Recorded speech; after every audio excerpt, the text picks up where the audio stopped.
ton écran. Et bienvenue dans ce 16e épisode du 7e. Ils sont là, ils sont tous de retour. Mathieu est enfin de retour. Coucou Mathieu. Coucou Mathieu. Ah, coucou. De retour Mathieu. Tu nous avais manqué. Petit voisin. Bah, vous m'avez manqué aussi, Ouais. les amis. On va faire un point et Mathieu de retour, mais surtout ce qui était encore plus de retour ce mois-ci, c'était les salles de cinéma. Elles ont rouvert le 19 mai et j'espère encore pour longtemps et j'espère qu'il n'y aura plus de fermeture. On va croiser les doigts même. On va Mes bien voir orteils sont ça. croisés, hein. Et les orteils aussi. Croisons les guillotines. Croisons qui vous voulez. En tout cas, on est très content de vous retrouver. On va parler de 3 films qu'on a vus au cinéma et un sur Netflix. En tout cas, donc voilà. Et encore pour vous dire, on tourne la vidéo un peu avant la fin du mois de mai. Il y a des films qui sont sortis en fin de mois de mai qui peuvent être très intéressants, notamment The Father, Promising Young Woman, qui méritent, je pense, le coup d'œil, mais on vous en parlera pas, malheureusement, dans cette vidéo. En tout cas, n'hésitez pas à nous suivre toujours et encore sur les réseaux sociaux, Instagram, Facebook et... Twitter. Non, pas Twitter. Dommage. YouTube. TikTok. TikTok, non, pas encore. Pas J'ai totalement. fait tic tic tic tic. Bah, on est sur YouTube, donc, et aussi YouTube, bien sûr. J'ai dit. Bien sûr.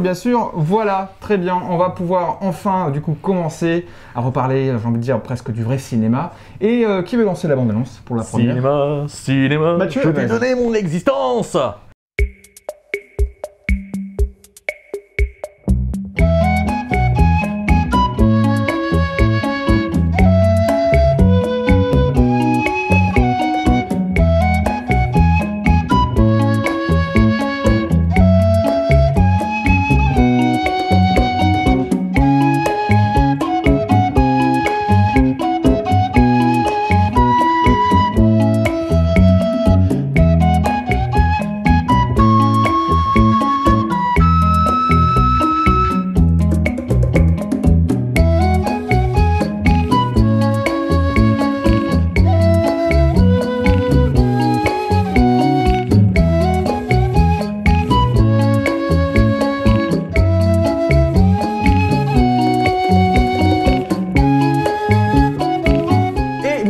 Du coup, cette première bande-annonce et elle envoie déjà, j'ai envie de dire, du pâté, ça envoie du lourd, puisque c'est un film qu'on attendait depuis un petit bout de temps, en tout cas ceux qui sont fans de Dupieux comme moi, je l'attendais et j'avais adoré son précédent.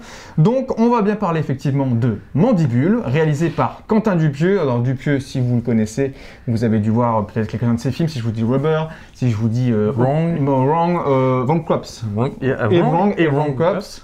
Réalité, le Dain, au poste, bon voilà. Il vient aussi. Et non-film, Monsieur l'Oiseau. Mister Oiseau, le DJ, effectivement, c'est les DJ effectivement en parallèle. Bref, avant de nous donner notre note, de libérer cette réaction sur le film, Coralie va nous pitcher ce film. Alors, ça parle de deux jeunes hommes. Donc, nous avons Jean-Gab et puis Manu, qui vont trouver dans leur voiture une mouche. Et ils vont décider alors de la dresser pour une grosse mouche. Une mouche géante, une mouche tu peux géante, le dire. Pour en tirer de l'argent. Voilà, il faut savoir que ces deux personnages sont simples d'esprit. Ouais. Voilà, donc ça donne déjà l'univers. Voilà, ça donne un sacré univers. Voilà, venant de Dupieux, ça nous étonne pas trop, oui, effectivement. 3, 2, 1. Hop là. Alors, on a, Mathieu, je vois pas, excuse-moi, on a 3, 3,5, 3 et 2 pour Gab. C'est assez proche. C'est Gab qui va commencer à nous en parler, puisque c'est lui qui a le moins bien aimé ce film. Gab, qu'as-tu pensé de Bzzz Mandibule? Bah pourtant j'aime bien le film de Dupieux, par exemple j'ai adoré Au Poste avec Poulvord, mais celui-là il m'a laissé sans plus, il y a peut-être 2-3 blagues qui m'ont fait rire. Il a pas fait mouche quoi surtout. La mouche. Je rajoute à ce moment-là un bruitage de mouche. Une mouche passe. T'avais vu lesquels du coup à part Au Poste? Excuse-moi, pour savoir ton rapport à Dupieux. Rubber, Au Poste. Et le Dain. Et le Dain. Et le Dain, t'avais aimé ou pas? Pas du tout. Ok. Le Dain, j'ai même moins bien aimé que Mandibule. Ça m'étonne pas. Si t'as pas aimé Mandibule, tu peux pas avoir aimé le Dain. C'est pas que je l'ai pas aimé, c'est qu'en fait il m'en a... Il t'a ennuyé. Pas plus, et j'ai vu le film, puis j'ai dit ouais ok j'ai vu un film. Ah ouais, donc tu On l'es n'a passé... pas- Ouais, sans plus quoi, j'ai dit ok, le seul truc que j'ai bien aimé c'est Adèle Poupopoulov là. Non, Adèle Exarchopoulos. Voilà, c'est ça, merci. Ouais, c'est ce que j'ai dit, ouais. Celle qui a un cœur de singe. Ça c'est dans la flamme, c'est autre chose. Ben elle m'a fait rire, mais sinon le reste... Voilà. Ah ouais, sans plus. Pas, je sais même pas quoi dire. Pourquoi t'as mis 2 du coup Mais au c'est final? dingue. Parce que ça méritait pas le 2,5, Ouais. mais 2, je trouve ça bien quoi. Je me suis pas. En dessous de la moyenne, quoi. Ouais, je me suis pas ennuyé, mais. Si, parce qu'à part la nana qui gueule, il n'y a rien qui m'a fait tilt, quoi. D'accord.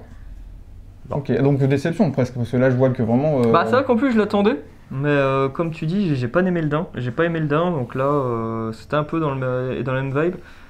J'ai adoré Rubber et j'ai adoré Au Poste, mais par contre là. Ok. De toute façon, Dupieux, soit t'aimes, soit tu détestes. Vraiment, Donc, c'est ça.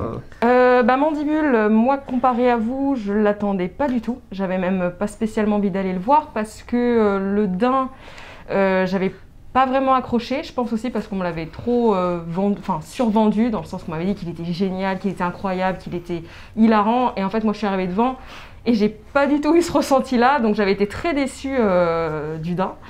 Par contre, j'avais beaucoup aimé le Au Poste aussi, comme toi. Donc Mandibule, j'étais sous la réserve, quoi. Je me disais, bon, on va voir. C'est le premier film qu'on a été voir pour la réouverture. On est fan du Palma Show, on peut le dire. Oui, voilà. Par contre, on est fan du Palma Show. Voilà, c'est ça. Moi, je suis fan de leur humour. Tout ce qu'ils font, tous leurs sketchs me font mourir de rire. Donc je me suis dit, bon, on va voir ce que ça va donner. Et c'est le premier film qu'on a été voir, du coup, pour la réouverture des cinémas. Et j'ai pas du tout été déçue. Ça a été une très bonne surprise. En fait, pour moi, Grégoire et puis David font pour moi 1h20, c'est 1h20, je crois qu'il doit à peu près 1h17 de Palma Show. En fait, on les retrouve dedans, on les retrouve en plein dedans et j'ai rigolé quasiment du début à la fin. Du coup, Adèle est géniale dedans. Elle arrive à varier les rôles qu'elle choisit en tant qu'actrice et je trouve ça vachement bien parce que du coup, elle s'adapte. Là, elle choisit un rôle complètement, l'opposé de ce qu'elle fait. Oui, c'est un portrait de la jeune fille en gueule. Oui. Pas mal. Mais voilà, donc non, franchement, le film sur moi a complètement marché. J'avais un peu peur et finalement, grosse surprise. L'humour est au rendez-vous, les acteurs sont juste géniaux dedans, acteurs-actrices. Voilà, il y a même une apparition de Roméo Elvis dedans, et puis franchement, il fait le taf, franchement. Il n'y a pas grand-chose de très compliqué à jouer non, il n'y a pas grand-chose de très compliqué. Il a un rôle assez mineur. Hein. Oui, mais bon, voilà, il fait une petite apparition, c'est marrant de le voir dedans. Et comment non, voilà, pour moi, le film... a fait mouche. Je refais ma blague, même si toi tu rigoles pas. Ouais, taureau critique. Ah oui, taureau. Merde, je faisais ça. C'est ça. Taureau critique. Taureau, trop bien. Taureau, ouais. On vous l'expliquera pas, mais dans le film il explique pourquoi. Voilà. Mais non, donc fait rire ça. Pour pas quand ils sont lourds comme ça, demander pendant 5 minutes, c'est quoi taureau? Puis c'est un truc tout simple que toi t'as compris en 5 secondes et ils insistent. Justement, c'est ça la blague. Ouais, mais ça c'est marrant, ça m'a fait. Ouais. Vas-y, Mathieu. Pardon. Et je voulais juste rajouter que je trouvais que la mouche était extrêmement bien faite parce qu'il y a du coup de l'animatronique dedans. Ouais. Et l'animatronique, voilà, comme je l'ai dit souvent dans les précédentes vidéos, pour moi c'est ce qui marche le mieux parce que ça rend l'aspect beaucoup plus réaliste et là ça marchait complètement quoi. Il y avait un mélange aussi entre animatronique et un peu d'effets spéciaux pour les pattes notamment et d'autres trucs un peu plus compliqués à faire. Et c'est le mec qui faisait marcher justement la mouche, c'est celui qui a fait c'est un grand marionnettiste, il a bossé sur Star Wars. Voilà, c'est sur Star Wars et d'autres grands films. Ouais, c'est un très grand marionnettiste. Il y a des interviews du Palma Show qui en parlent et disent que c'était assez compliqué. C'est ça. J'ai plus son nom mais bref, en tout cas c'est et non, du coup ça aussi je me suis dit putain, ils ont été forts là-dessus parce que ça marche vraiment bien. Et faut savoir aussi que du coup les deux acteurs Grégoire et David ont vu pour la première fois la mouche quand le coffre s'est ouvert. C'est la première fois qu'ils voyaient vraiment la mouche, ils l'ont pas vue avant.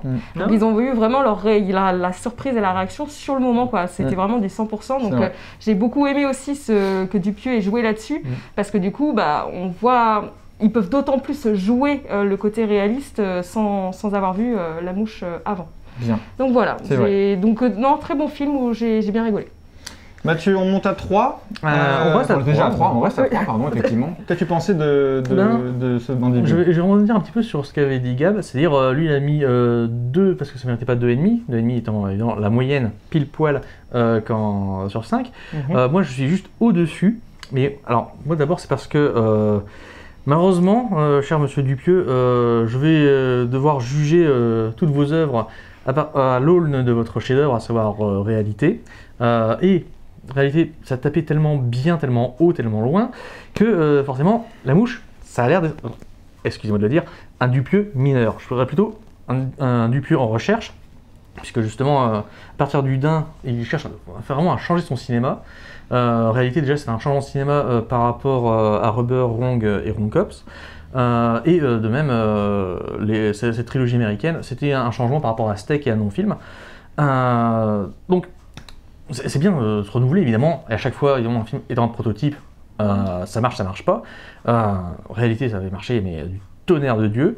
Donc, La Mouche, c'est bien. Mandibule. Pardon. Si on va parler de Cronenberg, sinon... Oui. Pardon, excusez-moi. Mais comme tout tourne autour de La Mouche, donc de Mandibule, film très très bon pour moi, mais un peu en deçà de ce que a pu donner Réalité, à cause de son équilibre qui passe moins par un élément dingue que justement de faire quelque chose de réaliste avec un seul élément dingue plutôt qu'une succession d'éléments, un labyrinthe d'éléments absurdes, loufoques. Donc c'est une autre orientation évidemment. Là-dessus, c'est bien fait, c'est intéressant. Adèle Exarchopoulos, je trouvais qu'elle jouait moyennement. C'est un personnage atypique évidemment, donc c'est pas facile à faire. Mais là-dessus, j'ai l'impression qu'au niveau de ses expressions, elle était pas toujours au top. Et bon, ensuite, il y a beaucoup de gags de situation, plutôt que des gags de personnages. Donc, je trouvais que ça pouvait être un petit peu facile. Alors, il y a des trucs où ça marche super bien. Par exemple, le fait que Manu se réveille chaque fois dehors avec quelque chose sur lui. Ça marche bien. Parce que justement, ça fait son personnage. Le coup de taureau, les excréments, le chien, le petit chien, tout ça, ça marche super bien. Mais aussi Fred Breton à la fin. Fred Breton, oui. Ça marche très bien. C'est pour moi peut-être le trop. Le trop ? Ouais, pour moi c'est le personnage de trop, parce que du coup il y a un quiproquo entre des ressemblances entre deux personnages dans le film, sans trop spoiler. Et je trouve que le fait d'amener jusque-là le Fred Breton, je trouve que c'était peut-être le truc un peu trop. Moi c'est le seul truc qui m'a fait... Okay. Ouais. Ok. En tout cas, moi ça m'a plu là-dessus. En tout cas, ce qui est bien avec le travail de Quentin Dupieux, c'est que, c'est ce que disait Durandal, même s'ils se sont un peu pris la tête, lui et Quentin Dupieux, c'est qu'il y a toujours une recherche de cohérence, même dans un truc loufoque, ouais, bien sûr.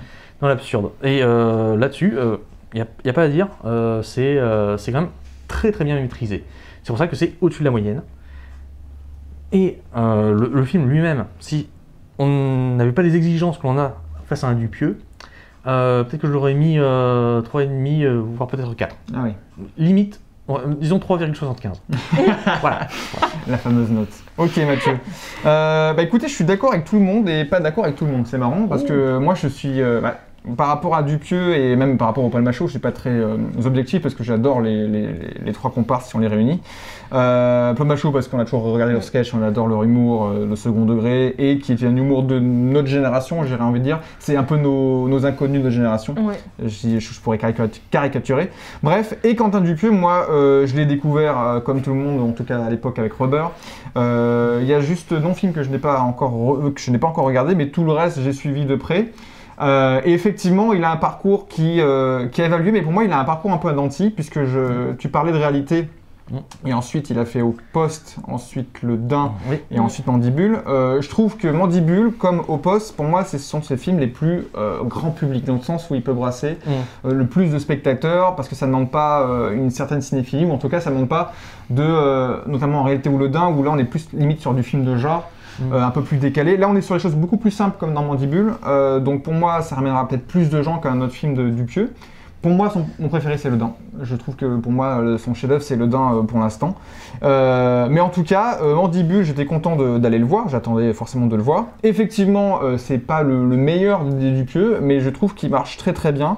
Et je trouve que c'est un de ses premiers films où Dupieux ne traite pas forcément précisément, ou en tout cas frise le rôle, la thématique de la mort. C'est souvent dans ces films, il y a soit la mort qui est au cœur du film, soit il y a un personnage qui va crever à un moment. Là, on est vraiment sur un film beaucoup plus feel-good movie. On est limite sur un road trip effectivement de deux potes. C'est un film d'amitié effectivement très basique. Et on part sur cette mouche qui est pour moi plus un prétexte qui va amener toutes les autres fantaisies dans le film. Et avec, si on arrive à l'adresser, on va gagner de l'argent et on attend de savoir si à un moment dans le film ils vont réussir à l'adresser. Et là où c'est fort, et là où je trouve de plus en plus, et peut-être ce qui va décevoir la plupart des gens, c'est que Dupieux, il va arrêter son film, c'était déjà le cas pour Le Dain. En réalité, j'ai plus trop la fin en tête, mais tu me rediras si tu y repenses. Il va arrêter le film au moment où tu as l'impression que son concept va le dépasser. Au moment où, limite, c'est le climax, où ça va arriver, tiens, à la fin de Mandibule, tu fais ah, voilà, à la fin de Le Dain, c'est ah, c'est comme ça aussi. Et ce qu'il faisait pas forcément trop dans ces films-là, où ça se voyait moins. Et je trouve que ça, c'est plutôt jouissif, parce que c'est pas forcément un code narratif très classique. On casse un peu le code, c'est limite, il n'y a pas de dernier acte. Et peut-être pour ça que ces films durent pas forcément plus d'1h20, 1h30, je sais pas si c'est lié. Mais en tout cas, moi, c'est ce qui me fascine dans Dupieux, c'est qu'il t'arrive toujours à la fin, avec une fin limite inachevée, voire ouverte, mais pour moi, ça fait le job. Ça marche, parce que son concept, qui est assez simple, et ben, dans le Mandibule, il marche de ouf. Les personnages autour sont limite, effectivement, des prétextes à faire avancer, effectivement, le film. Et on voit très bien qu'il a écrit ce film pour le Palmachot, il le dit dans une interview, qu'il aimait bien le duo et que là, le film est créé pour le Palmachot. Donc effectivement, on a l'impression de voir un sketch d'1h17. Donc si on n'aime pas le Palmachot et si on n'aime pas Dupieux, je suis d'accord que vous n'allez peut-être pas apprécier le film, ou comme Gabriel, pas forcément rentrer à 100% dedans, ou peut-être en attendre plus du film. Donc voilà, mais moi j'ai ultra kiffé.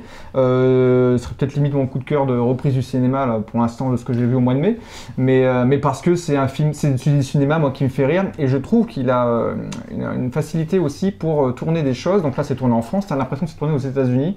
Il a ses codes un petit peu de photographie. Tout le monde dit ça. De quoi? Tout le monde dit ça. Tout le monde dit ça. Bah, moi je suis assez d'accord. Si tout le monde dit ça, bah, je suis d'accord avec tout le monde.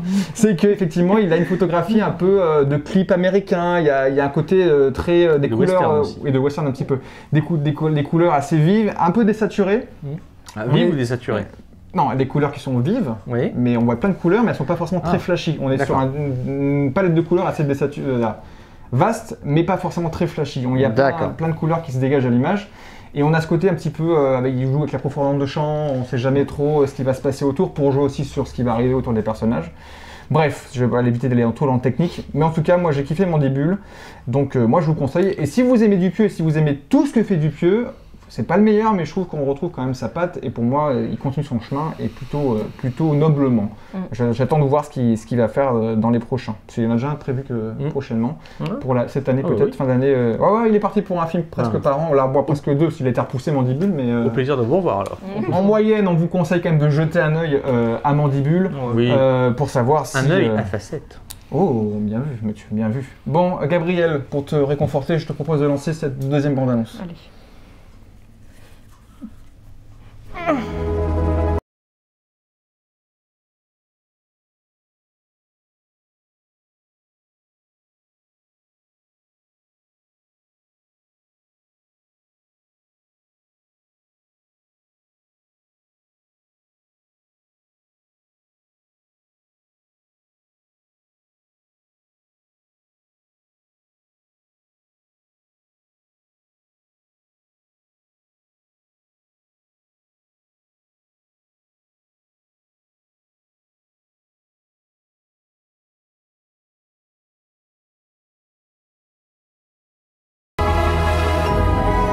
Et vous venez de découvrir du coup cette deuxième bande-annonce, à savoir Le Dernier Voyage, un film de SF qui a popé de nulle part, j'ai l'impression, parce que j'avais pas eu trop de... Français, effectivement, Cocorico, qui a popé de nulle part, puisque j'en avais pas entendu parler avant la réouverture des salles, j'ai envie de dire. Donc on s'est empressé d'aller voir ce film réalisé par Romain Quiraud, donc un Français forcément. C'est son premier film et il est adapté d'un court-métrage de la même histoire. Voilà, donc, et du même auteur, donc. Et voilà, donc du coup, pour être redressé sur grand écran en long-métrage. C'est Mathieu qui nous pitch ce film. Alors, dans un futur proche, comme c'est dit dans le film, il y a un nouvel astre qui est à côté de la Terre, ça s'appelle la Lune Rouge, et on y trouve là-bas le Lumina, donc une source d'énergie qui est vachement super bien, si bien que tout le monde exploite la Lumina, mais le problème c'est que la planète rouge, enfin la Lune Rouge, elle est pas contente, et elle décide, allez, je vais me fracasser sur la Terre pour lui apprendre un peu à la vie à ce gros tas de voleurs. Et le problème, c'est que le seul mec, le seul spationaute qui peut sauver le monde, donc Paul WR, c'est quelqu'un qui ne veut pas aller sur la Lune Rouge. Alors, pourquoi c'est le seul à pouvoir le faire? Au moins ça c'est expliqué, donc c'est pas « oh c'est l'élu » ou une connerie de ce genre. Et il y a des essais pour essayer d'y aller, ça c'est bien. Mais le gars, c'est le seul à avoir réussi le test qui normalement indiquerait qu'il peut y arriver. Il pourrait sauver cette planète. Donc il pourrait sauver la Terre de la destruction. Mais il fuit et donc il se retrouve. Il reste sur Terre à essayer de rechercher une forêt qu'il a vue dans un rêve quand il était enfant. Voilà. Donc tu l'as bien développé, j'aurais pas été jusque là, mais effectivement, tu as bien pitché l'histoire de ce film-là. 3, 2, 1, c'est parti. Alors Gab met un point d'interrogation parce qu'il adore Edward Nygma, alias l'homme mystère. C'est moi, voilà, toutes ces années, c'était moi. Non, c'est que Gab, Il n'a pas la même tête dans le film. Oui, c'est moi. Malheureusement, Gab n'a pas pu le voir, donc il va nous en parler en évitant trop en spoiler. Oh si, vous pouvez Si y on aller, peut spoiler, moi, Cora nous met un 2,5, moi je vous ai mis un 3, et Mathieu nous a mis un 2. J'aime la SF, j'aime le cinéma français, j'aime l'ambition. Quand il y a les trois ensemble, c'est très bien. Et encore une fois, je remercie déjà Joker Distribution d'avoir fait... C'est Edward Nygma, du coup, distribution. C'est moi, Ah d'accord. C'était pour la blague. qui a fait rire personne. On peut continuer. Ah si, ça t'a fait rire, c'est très Moi, bien. ça m'a fait rire. Merci. Là, en fait, le film, c'est un petit peu comme ça fait rire son auteur. Sauf que moi, ensuite, je me retrouve dans ce film et... alors, je vais pas mettre 0,5 bien joué pour avoir mis le papier et l'encre. Ça mérite beaucoup plus que ça, bien sûr. T'aurais pas vu King Kong versus Godzilla, toi? Non, même. là, j'aurais peut-être remis 4 juste parce que j'aurais su me marrer, mais il aurait fallu que je boive beaucoup avant. D'accord. Bon, revenons à nos moutons, à savoir, donc, ce film-là est un film qui est ambitieux dans son truc. Et quand je l'ai vu, je savais pas que c'était d'après un court-métrage, et j'arrêtais pas de me dire « Oh, ça sent le court-métrage de Ciné Créatis !» Parce que justement, cette façon de filmer, de monter et de représenter son univers, pour moi, c'était assez représentatif d'un court-métrage de fin d'année, de fin d'études, voilà, au cinéma. Ensuite, au niveau de l'esthétique, ça m'a beaucoup rappelé la saison 4 de Visiteurs du Futur, Néo Versailles, si vous l'avez vu, parce que justement, le côté post-apocalyptique des charges avec les soldats qui sont des espèces de robots, c'est exactement ça. Et il y a plein de trucs qui me gênaient, en particulier les problèmes de personnages, problèmes d'enjeux, les problèmes aussi de cohérence parfois dans l'univers. C'est parce que les gens qui...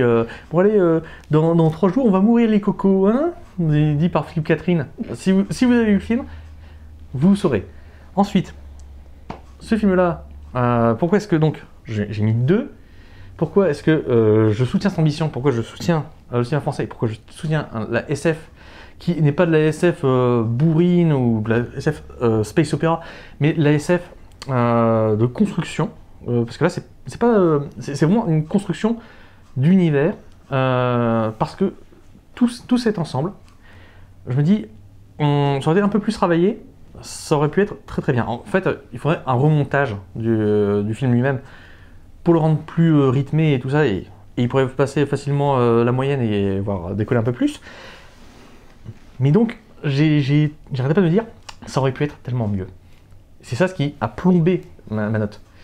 Mais tous ces espoirs qui étaient placés dans cette petite fusée qui va vers la Lune rouge, bah, ils existent. Et oui, ça peut sauver aussi notre planète cinéma français. Donc, ça serait un appel, en fait, allez voir ce film, faites-vous votre propre opinion déjà, et en même temps, soutenez le cinéma français qui essaye de faire des trucs. On essaye véritablement. Voilà. Notamment, c'est dommage, juste pour rebondir sur ça, qu'il n'y ait pas eu plus de promos avant la réouverture pour en parler. Il y a eu quand même pas mal de promos parce que peut-être un petit peu avant le réouverture des salles, j'avais déjà 19 mai, le dernier voyage.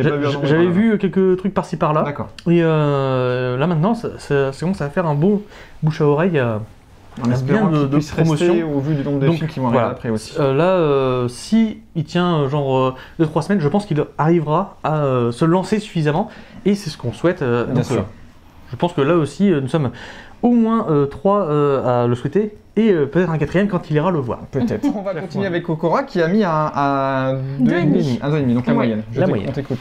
Le dernier voyage, je suis mitigée, parce que je trouve que en termes de... La photographie est très jolie, je trouve que les effets spéciaux sont très bien faits. L'univers est assez alléchant, mais je trouve que ça... Comme je te rejoins là-dessus, Mathieu, je trouve qu'il y a des faux pas dans le sens que il y a des choses qui font pas sens, ça manque de cohérence. Il n'y a pas assez de profondeur, je trouve, dans certains personnages, dans certains enjeux. Et c'est ce qui fait défaut au film. Parce que du coup, c'est vrai que bon, quand on entend l'histoire, il y a pas mal de petites choses. On en attend pas mal et finalement, c'est assez vide, c'est assez creux. Donc j'ai trouvé ça dommage. Après, par contre, en termes d'univers, je trouvais ça assez sympa. L'acteur principal et l'actrice principale jouent bien. Je trouvais dans l'ensemble peut-être...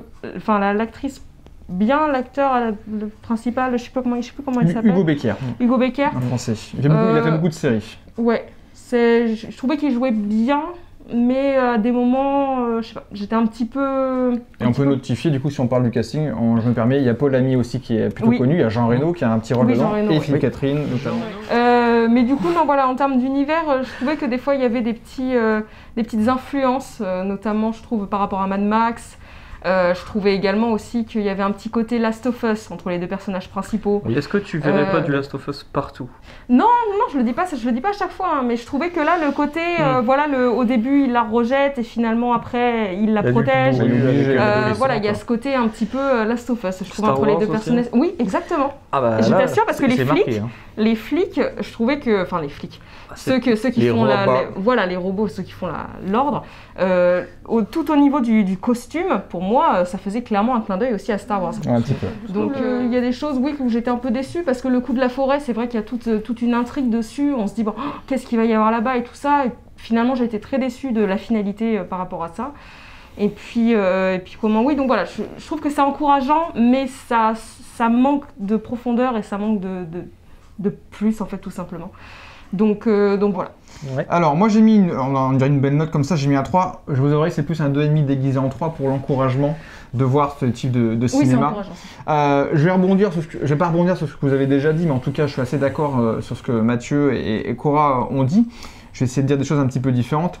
Effectivement, juste pour parler vite du casting, tout le monde fait le taf, sauf le personnage principal, même si je ne déteste pas Hugo Becker, je ne l'ai pas vu dans grand-chose, mais je trouve qu'il manque de charisme. Je trouve que justement, c'est plus la petite qui force le personnage et les galeries de personnages autour, même si Jean Reno fait un peu de Jean Reno, mais moi je trouve un plaisir de le voir à l'écran.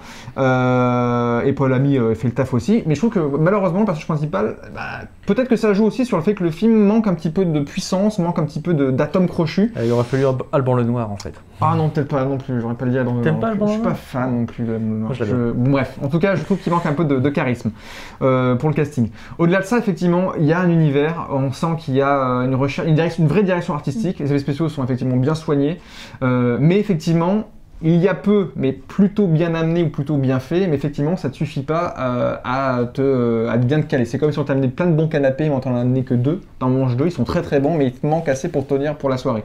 Et c'est un peu ce que souffre métaphoriquement ce film. On sent l'envie, on sent le travail, mais effectivement, je sais pas combien, il dure 1h30, je crois, le film. Je sens quelques longueurs, et c'est ça qui est dommage. C'est que du coup, c'est un peu dommage, effectivement, ça manque un petit peu de dynamisme par moment. Il y a des enjeux qui sont lancés, qui ne sont pas répondus. Il y a des incohérences, effectivement, de direction de personnage. Paul Ami, son frère, le frère du coup de Hugo Becker, il y a toute une dualité tout le long du film. Au-delà de la jalousie, à un moment on comprend que lui il a peut-être hérité de certains pouvoirs de la Lune Rouge. Bon bref, il manque des vraies explications. Donc c'est un petit peu dommage. Mais au-delà de ça, j'ai trouvé l'idée du film plutôt intéressante. J'ai trouvé qu'effectivement, c'était rare de voir des films où un robot à la Star Wars se bastonne avec un mec sur du Eddie Mitchell. Et je trouve que ça, franchement, c'est plutôt classe. Non, bref, en tout cas, il y a des idées. Il y a des idées un peu partout. Il manque un petit peu de fil rouge entre les deux. Et effectivement, ça manque vraiment de profondeur sur certains points. Donc le film tombe un petit peu. Et pas seulement la mise au point. Oui, tu trouves? Des fois, le jeu de la mise au point, parfois, c'est un peu... Mais il joue beaucoup aussi sur la longue focale aussi dans le film, comme dans Mondible d'ailleurs. Mais voilà, du coup, on a un puzzle, mais il manque des pièces, et des pièces un peu trop importantes. C'est comme quand vous avez fini un puzzle et puis il vous en manque une, c'est dommage, c'est l'œil du personnage, effectivement ça vous frustre. Et c'est un peu ça, le dernier, c'est qu'il manque des pièces qui sont un peu frustrantes. C'est beau ça. Et du coup, merci Gab. Et du coup, voilà. Donc un 3 d'encouragement, même si ça mérite un 2,5. J'espère quand même revoir Romain Quiro, et j'espère quand même que son film fera des entrées, puisqu'il mérite, le coup d'œil en tout cas. Et pour un film de SF, il est plutôt intéressant à voir, mais effectivement, on l'aura peut-être plus vite oublié qu'un autre film de ce grade-là. Sauf si on retrouve le puzzle. Soit se retrouve à la pièce de puzzle, effectivement. Mais la pièce de puzzle, c'est nous les spectateurs, on doit l'amener dans le film pour que le film puisse faire d'autres films. Encore une métaphore. Voilà, canapé, puzzle, nous, voilà, vous avez tout compris. Alors, bref, voilà, on va pas tergiverser 3 heures. Le dernier voyage, on vous le conseille quand même. J'allais jeter un coup d'œil et justement, peut-être dans les 4 films, c'est celui qui me demanderait peut-être le plus d'encouragement. Oui. Donc, voilà, on va voir la suite pour ce genre de petits films. On continue, Cora ? Bah, je te propose, lance la 3e bande-annonce.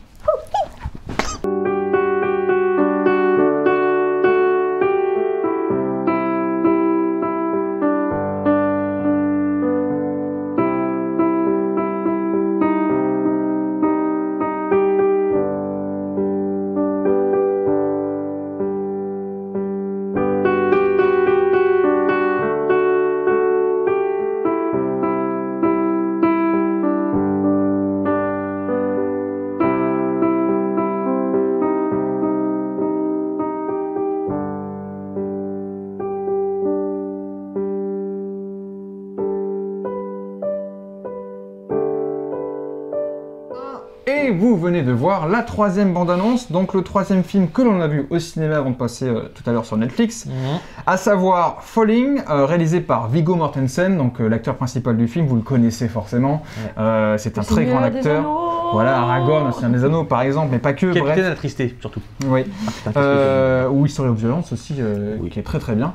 Bref, Cronenberg. Avec Cronenberg, tout est lié. Si caché dans le film d'ailleurs. Bref, c'est un film qui faisait partie de la sélection officielle de Cannes l'année dernière, 2020, et il sort maintenant, repoussé avec ce qui s'est passé, mais il sort effectivement en mai. Et c'est son premier film en tant que réalisateur, donc plutôt intéressant de le voir. J'avais vu un petit peu de promo et il parle très bien français d'ailleurs, donc il avait plutôt bien donné envie de voir le film. Et j'aime bien cet acteur en général. Donc c'est Gab qui va nous pitcher du coup l'histoire de ce film. Alors c'est Aragorn. Aragorn qui raconte sa jeunesse. Et son père, il est joué par le droïde et l'androïde dans Aliens. Bishop dans Aliens. Je préfère humain artificiel. Exactement. Donc cet humain artificiel est une vraie raclure avec son fils. Et en fait, on voit un mélange de sa jeunesse et en même temps de du présent. Mais en même temps, ça varie entre son enfance, son adolescence. Et on voit que le père... son rapport avec son père, et c'est tout. Il essaye de l'amener du coup auprès du côté de chez sa sœur pour essayer de le séparer de sa vieille ferme reculée aux États-Unis. Bref, et comme il commence à perdre un petit peu la boule, effectivement, il essaye de l'amener plus près d'eux. Il essaye de renouer des liens avec. Effectivement aussi. Et on va voir qu'il y a plein de problématiques qui vont mélanger. Bon, il n'y a pas d'histoire de droïde, hein, c'est pour la référence. Les gens vont dire il y a un droïde dedans, ils vont rien comprendre. Bref, c'est l'histoire entre un père et ses enfants et une culture compliquée. Le père a des vieilles valeurs et c'est un vrai enfoiré et ça va être difficile de le gérer. En gros, on peut plus le résumer comme ça. 3, 2, 1. On a 1, ah oui, quand même, 3. Merci, 3 et 4. Donc c'est Gab qui a le plus aimé, donc il en parlera en dernier. Mais c'est Mathieu du coup qui a le moins bien aimé et qui a vraiment été sévère, je trouve, moi. Peut-être. Alors, Viggo Mortensen, c'est un acteur que je trouve génial. Alors, il m'avait pas soufflé en tant qu'Aragorn. Moi, c'est après, surtout, Capitaine Attristé, où là, quand j'ai vu que c'était Viggo Mortensen, j'ai dit waouh. Les acteurs sont bons, la réalisation est bonne. Et le gros problème, c'est ce que nous ont enseigné les Monty Python dans Sacré Graal. Si tu fabriques un château dans un marais, le château il coule. Or là, tout se base sur un personnage, à savoir le grand-père, joué par Lance Henriksen, qui nous montre bien la différence entre la caractérisation et la caricature. Parce que le problème, c'est que justement, alors, tu présentais le grand-père comme ayant des vieilles valeurs, sauf que justement, c'est pas des valeurs ce qu'il a. Et là-dessus, pour moi, c'est un mélange entre Abraham Simpson, donc le grand-père Simpson, pour ce qui est du côté maboule et chiant et emmerdant, et Eric Cartman pour ce qui est des valeurs. Donc je me réplique, effectivement, tu as raison, je voulais pas forcément dire qu'il avait il est grandi dans un monde où il y avait des vieilles coutumes, des vieilles traditions. Il y a des vieilles coutumes, totalement machistes, c'est totalement plein de vulgarité, effectivement. Ah mais justement, là, non. Machiste, le racisme, bien sûr. Et homophobe. C'est ça, oui, mais c'est le côté vulgaire, justement, qui mélange le tout et qui fait que Bah, là aussi, lorsque il y a un portrait d'Obama, il dit tu vas voter pour ce mot en haine, que je ne répéterai pas parce que c'est crado, mais ce genre d'éléments-là, en plus, cette façon de les amener, c'est justement là où on n'est plus dans la caractérisation, mais dans la caricature. C'est-à-dire qu'il a des étiquettes. C'est un problème que j'ai avec le cinéma américain, la caractérisation américaine, c'est que justement ce personnage a étiquette, alors que tu as des moments où tu vois justement le vieux qui se rappelle d'éléments, parce que quand il est à la plage, il se rappelle d'éléments comme le plaisir de regarder un coucher de soleil, des sensations qu'il a eues, l'une des dernières images, c'est justement un moment de bonheur qu'il a connu, et tout ça par contre, ça c'est de la caractérisation, parce que justement, pas parce que ça le rend beau, mais c'est surtout que ça explique qui est ce personnage. Et c'est pas juste parce qu'il est blanc ou vieux ou républicain que forcément il doit aller dans ce sens-là. Et c'est pour ça que justement ce film-là, pour moi, était plombé à partir du moment où justement on en fait quelqu'un qui ne parle que de pipi, caca et bite. Vous pouvez faire un mauvais film avec un bon script, mais vous ne pouvez pas faire un bon film avec un mauvais script. Et le problème, c'est que justement ce personnage-là, cette façon de le dépeindre, me fait exactement le même effet que le film Jusqu'à la garde, que vous avez aimé, qu'on avait aimé, oui. Et que moi j'ai détesté, parce que justement ce n'était plus un film, c'était de la propagande. C'est-à-dire on te met un truc tellement profond jusqu'à la 7e vertèbre, que là justement, n'en jetez plus. Faites quelque chose où on devine, où on voit, on découvre, où on comprend quelque chose, plutôt que de nous asséner ce qui est en fait une morale, allez, je vais faire un peu mon Nietzschéen, la morale d'esclave, quoi. C'est, les autres, ils sont méchants, regardez comme nous, on est gentils. Je veux dire, un des contrastes qui montre ça, et qui montre que Viggo Mortensen est un très bon réalisateur. Là, justement, pour une première réalisation, c'est très très bon. Lorsque, justement, le personnage principal qu'il joue est avec son mari, parce qu'il est homosexuel, donc il est marié avec un infirmier d'origine asiatique, on voit quand c'est tourné, c'est pas juste on est gay, c'est vraiment, on voit de la tendresse, on voit des moments où ils s'embrassent, ils s'enlacent, mais on voit de la vie. Voilà, et surtout ils se soutiennent l'un l'autre. Ça, c'est de la caractérisation. C'était juste avec le côté le vieux qui les insulte d'homosexuels et avec des autres mots que je ne dirais pas. Là, par contre, ce serait simplement de la caricature. Or, justement, quand tu as des moments aussi subtils que ça, avec des moments aussi grossiers, c'est les moments grossiers qui écrasent le moment subtil. Donc, ce film-là, pendant que première réalisation, contrairement au Dernier Voyage, là, je l'encourage pas. Je lui dirais plutôt, trouvez-vous, excusez-moi, monsieur Mortensen, trouvez-vous un meilleur script, et je suis sûr que vous pouvez faire des étincelles, mais là, c'est un mauvais démarrage. Pauling, effectivement, du coup, je suis un peu perplexe avec ce qu'avait dit Mathieu, et il y a des choses que je suis assez d'accord, que j'avais pas forcément vu comme ça, donc la preuve qu'effectivement, les films, on les prend d'une façon totalement assez différente. Je suis assez d'accord sur le point que le personnage du grand-père frise, en tout cas limite la caractérisation, le stéréotype d'un Abraham Simpson, effectivement, il y a l'idée. Il y a l'idée. Effectivement, il y a un petit peu le côté trop vulgaire, des fois ça me saoule un petit peu, effectivement, parce qu'il va toujours, il a des problèmes de scène, il va dire qu'il va chier, il va dire qu'il va faire caca, il va dire qu'il va faire pipi, dans des séquences, effectivement, où il y a de la vie. Le film, clairement, Falling, quand j'étais voir le film, j'ai pas imaginé la fin, comme des fois on peut s'imaginer une fin dans un film, comme dans Mandibule on attend la fin, comme le Dernier Voyage on attend le choix final, bref. Là c'était des instants de vie qui s'écoulaient devant moi, qui étaient très très bien mis en scène. Ça faisait très longtemps que je n'avais pas vu, toujours difficile d'amener des flashbacks dans un film, et je trouve que la façon dont il amène les flashbacks dans le film est plutôt bien amenée. Souvent ça va être un rapport auditif, un son qui va lui faire penser à quelque chose, des fois une image, une phrase, et ça faisait longtemps que j'avais pas vu une belle approche des flashbacks, et je trouve qu'à chaque fois ils sont bien amenés. Ce qui pourrait casser le film à chaque fois, mais dans sa dynamique, ils sont bien amenés.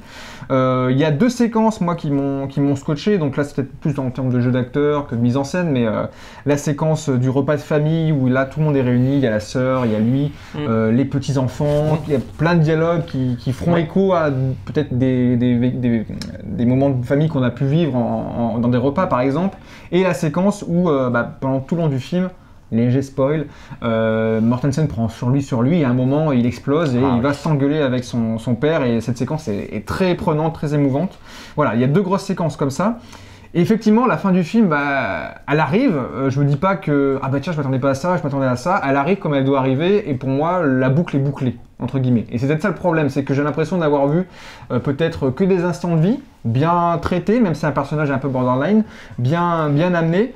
Mais en soi, moi, je suis content d'avoir vu le film. Je trouve qu'il a amené, il y a une patte autoriste. Clairement, hein, il fait pas film Sundance ou film machin, je trouve qu'il y a vraiment un vrai parti pris, un vrai choix, et pour un premier film, je trouve que c'est quand même plutôt notable, et il est très bon en réalisateur, autant qu'en comédien, effectivement, Mortensen.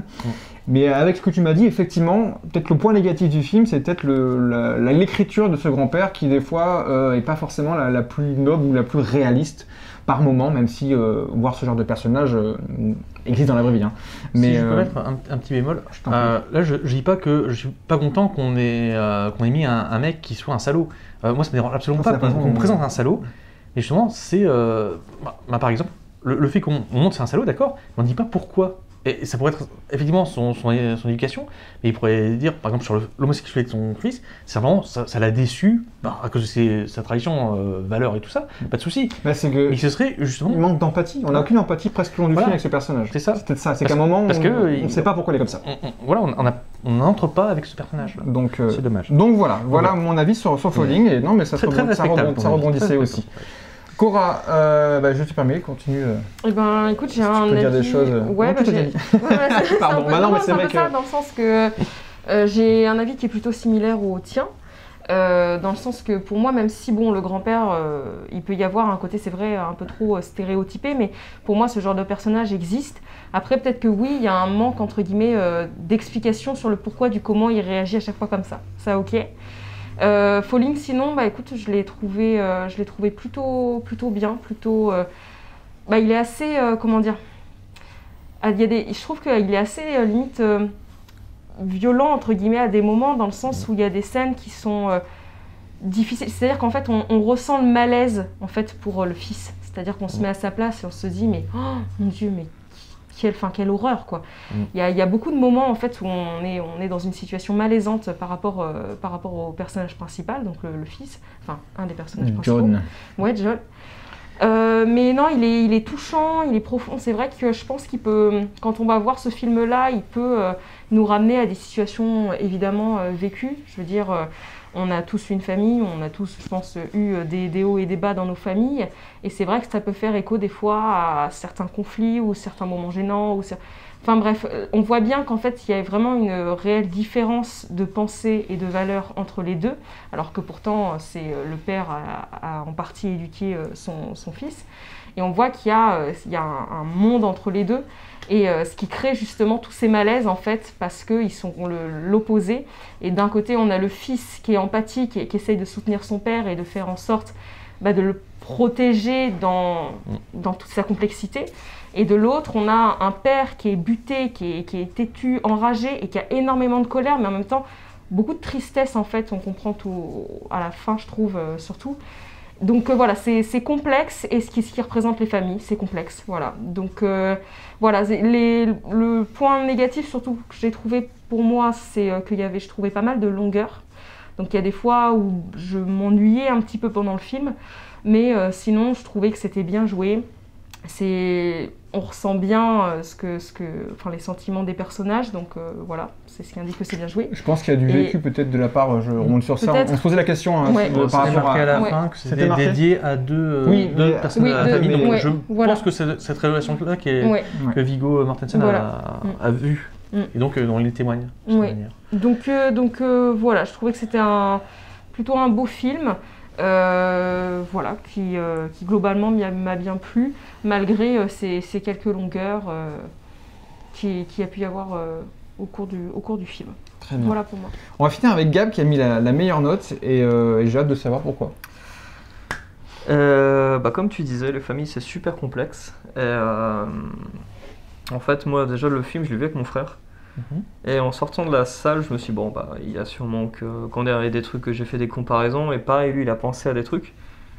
Et en fait, il y a plein de situations un peu similaires qu'on a eues, et du coup, le film, évidemment, pour moi et mon frère, nous a plus touchés. Et pardon, toi, tu parles de personnages stéréotypés, et moi, je pense à des personnages qui ont vraiment existé, et, qui existent toujours malheureusement. Oui. Salut à toi.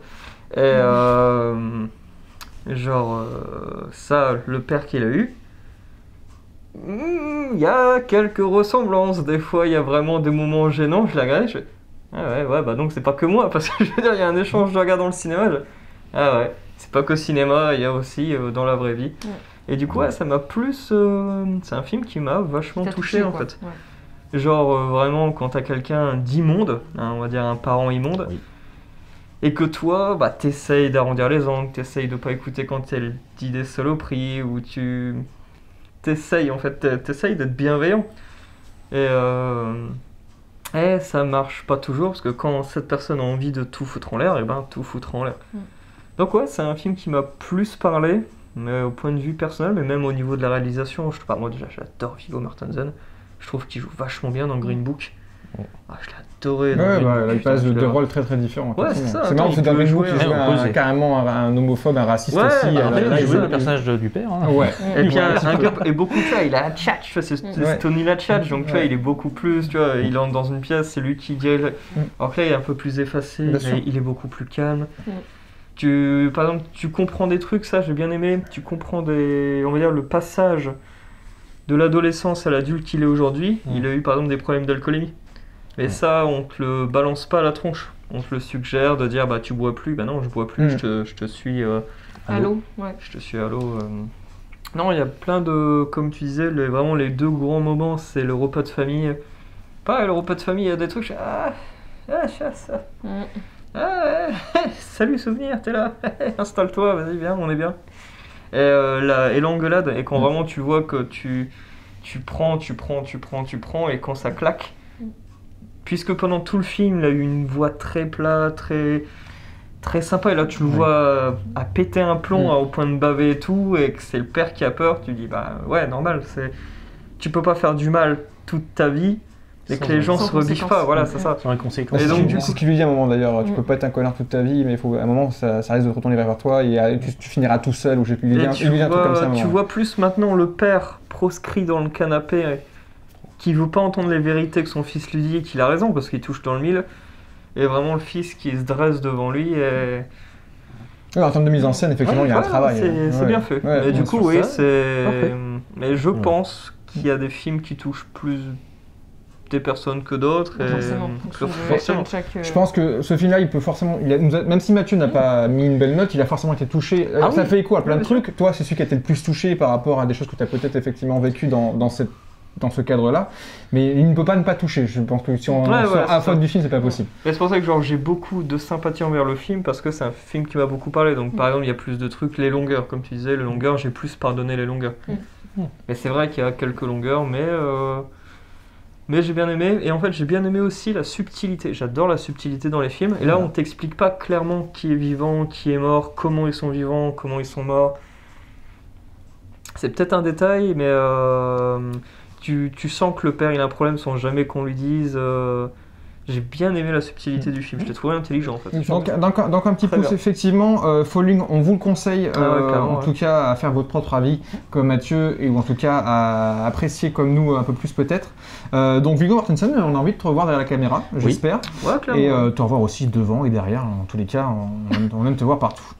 C'est un peu... Ouais, donc pris dans un autre contexte, c'est un peu chaud. Oui, voilà. On t'aime autant en réalisateur qu'en acteur, donc on veut bien te revoir dans d'autres films. Voilà. C'est mieux placé. C'est peut-être mieux. Là, on est tous les quatre d'accord. Tu vois, j'ai joué d'abord le rôle du père qui était mal amené et le rôle du fils qui est mieux amené.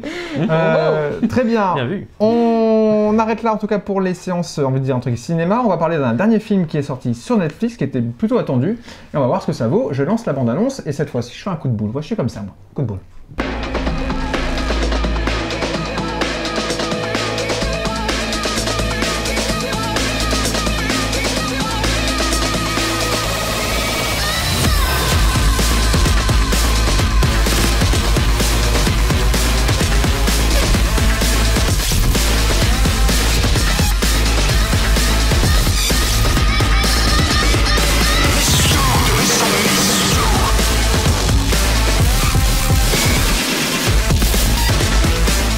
Vous venez de voir du coup la dernière bande-annonce de notre sélection de ce mois de mai 2021. Ça parle baston, ça parle zombie, puisqu'on va parler de Army of the Dead, réalisé par Zack Snyder, on en a parlé il n'y a pas longtemps. Ouais, oui. Il est encore de Ça va retour vite. après la Justice League avec son deuxième film de zombies, puisqu'il en avait fait un qui s'appelait L'Armée des Morts, Army L'armée of the des Dead. Morts, qui est un remake de celui de... Dawn of the Dead, dans le zombie magasin de Romero. Dans le Celui de magasin, Romero. quand ils sont tous coincés Ouais, dans ouais, le c'est magasin. ça. C'était aussi lui qui l'avait réalisé. Donc celui-là n'est pas une suite, mais c'est son deuxième film, on va dire, de zombies. C'est sorti sur Netflix le 21 mai dernier, et ça parle de quoi? Ensuite, après une invasion de zombies Ouais. à Las Vegas, on suit un groupe de mercenaires qui a fait le pari fou de s'aventurer dans les vestiges de cette ville afin de récupérer un sacré paquet de pognon pour en garder une part chacun et répondre à la demande d'un méchant. Voilà, lui par contre c'est un méchant et on s'en fout pourquoi il est dis méchant. donc, est-ce que ce serait pas un petit peu comme Peninsula? Exactement, Oui, j'allais le dire, pareil. c'est Oh un non, pardon, Peninsula. désolé, je t'ai coupé. Non mais c'est pas grave, mais au moins c'est clair. C'est que la pensée est effectivement. Ah, parce que Bon ce bref, film-là, il y a du c'est plein de trucs. Peninsula, d'ailleurs on en a parlé dans une ancienne émission, il y a du, on peut même dire du Ocean Eleven, il y a du Attaque de Zombies, un Blue Beat Boulgade, un petit peu tout. Qu'est-ce que ça vaut? C'est ce qu'on a envie de savoir. 3, 2, 1, on a 4 pour Mathieu, Wow. 4 2 j'expliquerai pourquoi. et 3. Et t'as mis 1 à Falling. Ouais. Mais là aussi, je vais expliquer pourquoi. C'est ça, on est là pour expliquer pourquoi. Army of the Dead, j'ai pas spécialement accroché. Déjà pendant le prologue, je me suis endormie. Donc bon, c'est pas très bien. Mais après, j'étais fatiguée. J'aime la sincérité. Voilà, j'étais. Merci. D'ailleurs, tu t'es endormie aussi. J'ai perdu 5 minutes moi je pense du film, mais on était fatigués Non, c'est on jour-là. était pour ça que vous avez mis une note si basse. Non. Non, mais c'est juste que bon, déjà, Je vous fais il confiance m'a pas tenu en haleine, déjà, rien qu'au Vu la début. mauvaise haleine des zombies. Voilà, en plus. Hein, voilà. Ouais, tic et tac, là, on va se calmer. Non, ils sont Donc, géniaux. donc voilà, ça n'a pas été. Pour moi, le film n'est pas transcendant. Il est un petit peu. Je trouve que c'est un petit peu du déjà vu en fait. Un peu. Bon, on se doute de tout ce qui va se passer. Après, par rapport à Zack Snyder, je me suis juste dit que parce qu'il y a une relation père-fille dans l'histoire, et sachant que bon, il a vécu une tragédie en perdant sa fille, je me suis dit que bon, peut-être que s'il a fait cette relation-là avec le père justement qui a été un petit peu absent avec sa fille, etc. Enfin, c'était peut-être aussi du vécu, je ne sais pas. Mais en tout cas, je me dis que s'il a fait cette relation père-fille, c'était peut-être pas pour rien. Qu'il y avait peut-être un message derrière aussi qu'il voulait, véhiculer, je ne sais pas. Voilà, sinon les zombies, bon, par contre c'est bien fait, il n'y a pas de souci là-dessus. À part peut-être bon, le tigre, excusez-moi, mais bon, j'ai pas très bien compris. Il est mal fait, tu trouves? Non, il est pas mal ils ont fait. bien fait, à part le Je tigre. comprends pas Le tigre l'intérêt Ah, du tigre. En fait, pourquoi je il le est là? comprends Ah, pas. le tigre. C'est-à-dire que je sais La pas d'où il panthère, sort. le J'ai eu tigre. l'impression de voir un Valentine. Walking Dead qui est arrivé de nulle Alors, part. moi j'ai J'ai peut-être pas- mon truc, mais c'est un truc de geek, c'est de. Comment ça s'appelle le film et le jeu où t'es tu dois survivre 3 jours dans un. Putain, c'est la série. Oui. Dead Rising. Ouais, c'est ça. Dans Dead Rising 2, t'es dans Las Vegas et il y a un tigre. Ah d'accord. Bon, c'est peut-être un clin d'œil mais, à ça, donc je ne l'ai pas. Bon voilà. Fourré de clin d'œil, ce machin. Ouais. Moi c'est vrai que j'ai vu du Walking Dead, donc je me suis dit, et c'est pile poil la Du saison de Walking Walking Dead. Dead Dans Walking Oui. Dead, il y a un tigre. Ah oui, celui Oui, ouais, Voilà, d'accord, bref, celui de- c'est juste que- Tigre du roi, là. machin. Ezekiel. Ezekiel. Merci. Ezekiel. Donc voilà, donc en somme, il m'a pas du tout transcendé le film. Je l'ai regardé pour le regarder parce que bon. Pas parce Fallait- qu'on est fallait payé le à voir, ça pour voilà, regarder fallait le. le voir. C'était quand même attendu, ce Fortelon, Oui, c'était une grosse c'était sortie attendu, pour mais moi Netflix. je l'attendais pas particulièrement. Ah Je oui. pense que j'avais pas particulièrement envie de le voir déjà. Parce que bon, le sujet, Désolé. je trouvais que je me suis dit ça va partir dans tous les sens, ça va être du bric-à-brac, et c'est pas le genre de film qui m'attire trop de base. Donc voilà, je l'ai vu, il était sans plus pour moi. Moi j'ai mis 2 aussi effectivement. Alors j'attendais sans l'entendre, après j'étais curieux de voir effectivement ce que Zack Snyder allait faire. Ça fait très longtemps que j'avais pas vu son premier film de zombies, donc j'avais plus trop de. Je t'avouerai, j'avais plus trop de souvenirs. Bref, j'avais envie de voir, j'aime bien les films de zombies en général, donc là j'avais quand même envie d'y jeter un œil. Effectivement, c'est tombé un petit peu à plat pour moi. Ça dure trop long, c'est beaucoup trop long. C'est 2h30 hein, quand même le film, pour ce que ça raconte, c'est beaucoup trop long. Il y a des grosses longueurs. On a dormi rapidement sur l'intro. Quoi? D'ailleurs, juste pour rebondir sur ce que tu dis par rapport au fait que ce soit trop long, Oui. faut savoir que quand même, pour qu'il fasse toute la clique, il faut quasiment 40 minutes 50. pour former l'équipe, Presque une etc. heure, presque une heure. Avant qu'il rentre. Déjà ça, c'est Je crois qu'il est trop long. traumatisé par Justice League. Hein. J'avoue, ça peut être ça. J'avoue, mais franchement déjà ça, trop long. Former une équipe en 40 minutes, trop long. Bah, surtout que les enjeux des personnages sont pas tous Non. intéressants. Bah, je veux dire. l'argent. L'argent, il n'y a que ça. Oui. C'est pas ça qui est intéressant. Le casting en soi, bon, il y a Dave Bautista qui fait un catcheur, hein, il s'est pas fait spécialement jouer, ça marche très bien dans les Gardiens de la Galaxie, dans ce film-là. C'est pas foufou, il avait un petit rôle dans Blade Runner 2049, ça passait aussi. Ah oui. Bon, il est là plus pour les muscles que pour sa présence à l'écran. Et le reste du personnage, les restes des personnages sont plutôt oubliables. Quoique mes préférés, ça reste quand même la française, qui est un personnage plutôt intéressant, et l'allemand qui doit jouer le coffre-fort. C'est les deux personnages les plus intéressants. Mais effectivement, ça manque de vrais enjeux. Je veux dire, les scènes d'action sont bien mises en scène. C'est Zack Snyder à ce niveau-là. Je veux pas dire qu'il est un mauvais metteur en scène, mais au-delà de ça, les zombies sont bien amenés. Il y a une histoire d'alpha zombie, toute une histoire de communauté, de hiérarchie entre un reine et une roi qui manque d'enjeux et qui n'est pas assez développé. C'est dommage, j'aurais voulu en savoir plus. Ah bah je suis désolé. L'alpha, il capture des personnes, il capture des femmes, on ne sait pas trop pourquoi il capture des femmes. On ne sait pas ce qu'il va en faire. Des fois quand il les tue, il les jette Des dans hommes. cette piscine à sécher où d'autres personnes l'arrivent, ils le mangent, ils le mangent pas. On ne sait pas trop ce qu'ils font, ils se mordent quand ils ont envie de se mordre. Bon, des fois je trouve que ça manque de clarté à ce niveau-là. Au-delà de ça, la relation père-fille pour moi est un peu futile, je veux dire, ça manque les moments où les choses peuvent être intéressantes, on sait que le personnage va crever après. C'est ça qui, tout se sent venir. Même la fin est une fin tellement cliché, tellement amenée, avec une fin ouverte totalement bidon. Et je trouve aussi qu'il y a, par rapport à ce que tu es en train de dire, qu'il y a aussi pas mal d'incohérences. J'ai pas grand chose de plus à dire. Effectivement, il y a tellement de références qu'on l'a déjà tout vu. Je veux dire, ça fait vraiment. Pour moi, c'est vraiment un Ocean Eleven à zombie.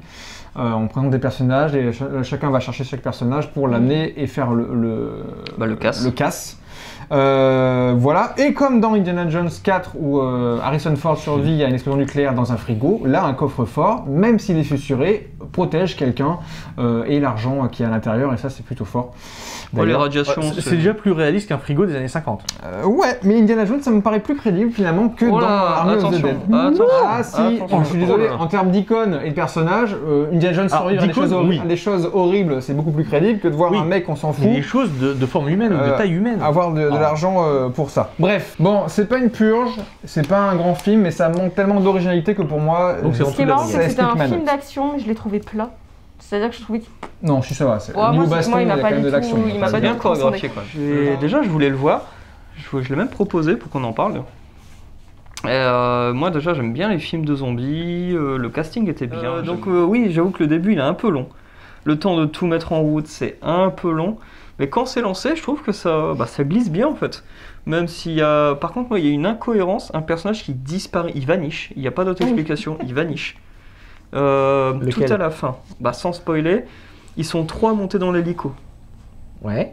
T'as la nana qui conduit l'hélico, papa, la fille et la nana qu'on est parti sauver. Voilà. Elle est où elle? Si, elle meurt dans l'accident. Oui, sauf qu'il ne le montre pas qu'elle est morte. Mais vraiment, on a remis la scène, vanish. Elle entre dans l'hélico.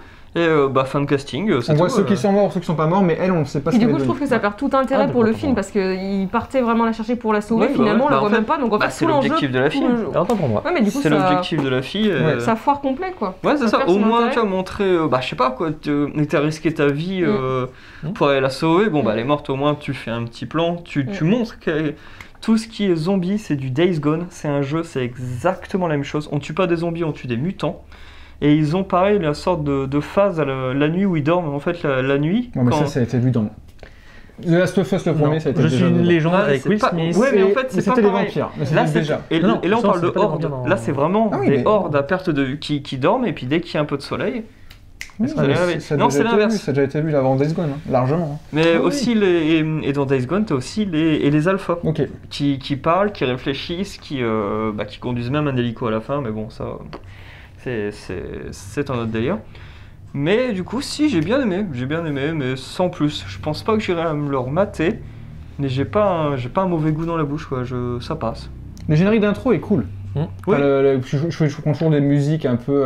Je trouve ça fait un peu genre. Depuis les Gardiens de la Galaxie, on met des vieilles musiques des années 70 qui deviennent cool aujourd'hui. Et l'intro du film est cool. Et par contre, oui, tu comprends les personnages, Moi, ça m'a fait penser aussi un peu à Let's 4 Dead. Quand t'as 4 personnages qui doivent survivre et ils tiennent une photo de en gros ce qu'ils étaient avant et tout, et ça je trouvais ça intelligent en fait. T'es pas obligé de faire un background de ouf pour un personnage pour comprendre d'où il vient et comment le monde l'a changé. Ah oui, par mais exemple, tu mets pas une heure pour les années, quoi. Voilà, c'est ça. Oui, mais Tu c'est mets, dommage. par exemple, tu vois le Black, là, tu vois qu'avant il était philosophe. Et après, tu le vois qu'une grosse scie en train de tout de. C'est marrant, tu vois, genre au moins tu comprends comment. Ouais, mais du coup, c'est le problème, c'est que pour moi, ça fait limite plus cinématique de jeux vidéo que film. Et c'est pour ça que Et je le c'est ça, compare le beaucoup danger. à des. Je le compare beaucoup à des jeux parce que c'est plein de trucs que j'ai déjà vu dans des Dans jeux. des qui m'ont références de fait- jeux plus, ouais. qui t'ont fait plus c'est quoi des jeux, toi. Mais c'est vrai que, tu vois, par exemple, genre l'équipe est trop grande. C'est un truc de jeu. Trop de personnages. Et quand ils se suivent pour sortir du conteneur, je crois qu'il y a 10, 11, 12 personnages. Vraiment trop. Ouais, c'est trop. Et Je sais du pas. coup, bon, bah après, tu te dis, bon, bah là, c'est un film de zombies, donc il faut beaucoup de personnes pour avoir beaucoup de morts différentes. Mais il y a aussi, par exemple, un retournement de situation que j'ai bien aimé, et la copine de Guzman. Quand tu dis que, bon, bah, elle va clamser, elle ne veut pas clamser, hein. Ah oui. Et ça, j'ai Elle trouvé ça s'accroche. intéressant. Voilà, c'est ça, elle s'accroche. Et toi, tu te dis, bah, juste, c'est un personnage secondaire, que tu te rappelles même plus son nom. Bon, bah voilà, Micheline, t'es morte. Et non, elle revient, et elle veut pas crever. Et là, tu te dis, ah ouais, c'est intéressant, tu vois, là, ça Ouais. change. Et les bonnes scènes. Ouais. Je Avec suis ton tout temps. oui. Pourquoi est-ce que j'ai mis un 4? Alors là, il faut que d'abord je dise comment est-ce que je note un film. Normalement, Tu prends une craie, tu mets un chiffre sur une raquette. T'es adorable, je t'adore, Gab. Mais là, non. Comment je note un film? C'est avant tout, pour moi, un bon film. C'est un film qui t'a fait une promesse et qui la tient. Ensuite, ça peut être une promesse à la con, du genre avoir une tornade de requins qui va dans l'espace et que tu butes à coups de tronçonneuse laser. Sharknado 5 Je sais Quatre. plus. je 4, m'en tu l'as dans l'espace? Mais si au moins c'est la promesse et qu'ils s'y tiennent, c'est-à-dire qu'au moins ils t'ont pas mis à l'envers. Et le genre du zombie est un genre extrêmement codifié, surtout à cause non pas de Romero, qui a donc lancé la mode avec La Nuit des Morts Vivants en 68, si je me souviens bien, mais il y a eu une divergence, excusez-moi, il y a eu 2 divergences, puisque Romero est resté sur le zombie comme métaphore sociale, Ouais. tandis que un pote de Romero lui a fait à l'envers, en faisant le Retour des Morts Vivants, Return of the Living Dead. C'est qui C'est déjà Dan O'Bannon, donc le créateur de Alien, entre autres, qui donc avait fait Return of the Living Dead, qui est une des inspirations flagrantes de ce film, puisque dans Return of the Living Dead, c'est l'armée aussi qui crée les zombies, parce qu'ils entreposent un truc qui transforme les gens en zombies. À la fin, il y a aussi une explosion nucléaire, et là aussi, ce film-là est un film de zombies qui se tient, qui présente... Ah, ils sont plus. non. Ils sont pas très droits. Hein. Oui, non. Mais il se tient dans Attention, j'essaye. dans son Ça univers. marche, c'est vrai, on peut y aller.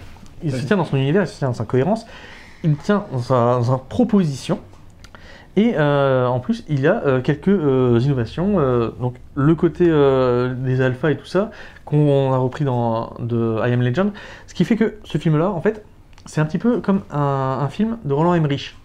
Évidemment, tu connais tous les ingrédients qui vont être dedans, mais le plat sera un plat réussi. C'est-à-dire qu'on ne cherche pas à te faire quelque chose de nouveau, on te veut faire quelque chose de bien.